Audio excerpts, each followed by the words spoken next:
But then we have to ask, what causes a vertebral subluxation? Stress.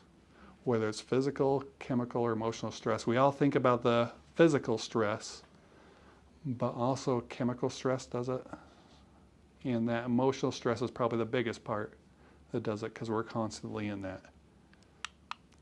In fact, a lot of these things have been shown to even start back at infancy. There's actually been a couple big studies showing, and these were done actually by pediatricians, because they started to see kind of little infants when they first came into them were already having certain issues.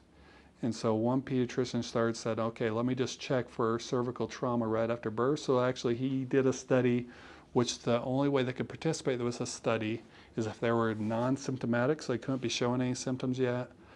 They had to have been within, I think it was the first 3 weeks of birth.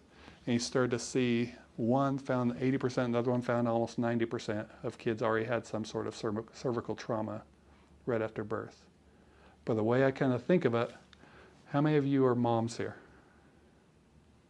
Okay, so if I had a little baby and I put my hands right underneath its skull here, so I was holding that little baby by its head and kind of walking around, what would you do?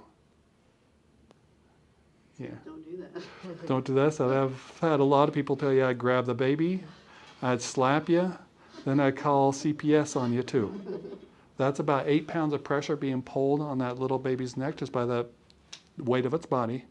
How much weight during a normal delivery is being pulled on a little baby? The scary part is they've actually done the studies on this.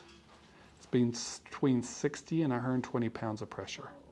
That's during normal delivery. Once we add in C-sections, forceps, anything like that, then that goes up from there.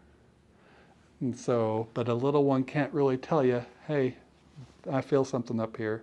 They'll show you little signs. They'll have sleep issues, they'll have digestive issues, they'll have all these things. A lot of times pediatricians will kind of tell you they just need to grow out of it. But also they will turn one way, have a hard time, then start to turn the other way, but kind of just go back. Or they'll latch on to one side and not want to latch on to the other side.